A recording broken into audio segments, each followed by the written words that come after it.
Welcome to PUL-Side with Lee. I'm Lee Varner. I'm the lead service tech for Pool Products. Today we're going to be talking about putting in the Pool Conekt controller.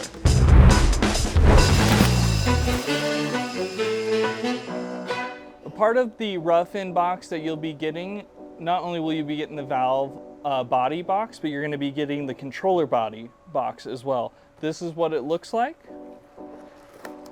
Here's us unboxing it, as you would unbox it once it comes to you. All that's inside of it is the controller body with the Y-nut band clamp lid. This is the electronics cartridge cover. The electronics cartridge is inside of here. This is the configuration. Everything is labeled. It's a CPVC body. Everything is labeled on it. Bypass, the line to the valve, and then the feed line or the inlet. So the three parts to the controller are the body, the controller cartridge, and the controller electronics cartridge. What you'll notice when you pull this out of the box is that we supply you with 2 cord grips and 4 spade connectors, which we will go over later on where we use these. Important to know, or also to know with this, is it follows the same rules as the valve body, where it goes 2-inch internal diameter or 2.5-inch outer diameter. And that it works for all 3 of the inlets. So if you're running a 2.5-inch plumbing, you can go right over the top. If you're running 2-inch, it goes right inside. Important to note on the bypass, it's easily identified by its rectangular shape on the internally, but also on the valve cartridge itself. But important to note with our system is we're bypassing the water. We're not turning it off. There's continuous flow always going through. All we are doing is diverting the water. And a very good practice to using our bypass is running this back to the suction side of the pump. That way it's easily diverted straight to the pump with minimal to no back pressure, allowing the internal cartridge to operate properly. So a couple things to keep in mind when you are using or installing this control body. One is keep in mind accessibility. You will have to access this electronics cartridge from time to time, so you want to put this in a way in which you can get a screwdriver in to access it, as well as you want to put this band clamp in an orientation in which you'll be able to remove the Y fitting off of it to be able to remove the lid. That's super important. Another helpful tip is during the construction phase is to run a conduit from the control body to the valve body, especially if the valve body is not equipment side. If the valve body is pool side, it makes life so much easier if you just install the conduit from the controller to the valve.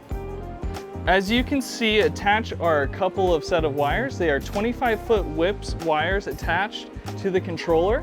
One of the sets of wires that you'll see is what you'll run to the automation of the pool, if the pool has automation. This controls to let our system turn on and turn off the cleaning cycle. The second is the power supply, which is a red and black wire. You'll be using a provided transformer to attach these wires to, and it will go into any GFCI outlet that's at the equipment. Important to note on the height for this, we don't want the bottom of this device to be lower than the grade of the ground. Most builders and most plumbers don't set this that low, but if you do, we do not want this set into the ground.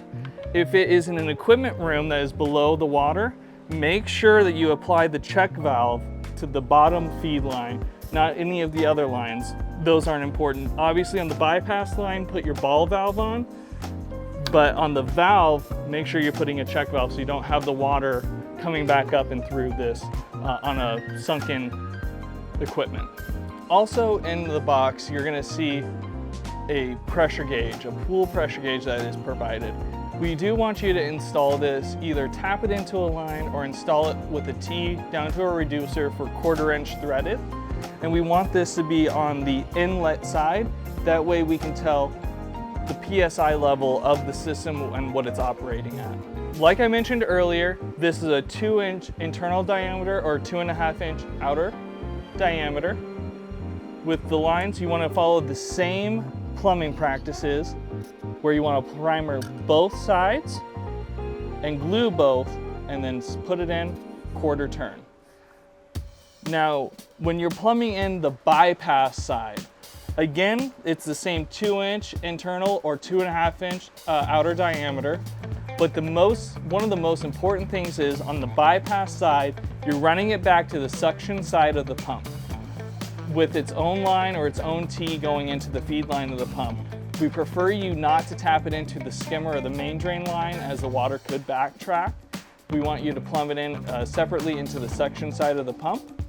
On the bypass side, we want you to put a ball valve or some sort of shutoff valve. That way, when you're going to start up the pool or whenever you need to access the pump, you can turn the bypass off to allow the pump to prime. Remember to use CPVC glue.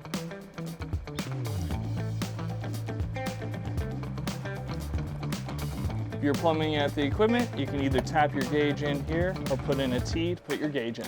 A helpful tip for when you're installing your Pool Conekt controller is to install the conduit between the Pool Conekt controller and the Pool Conekt valve.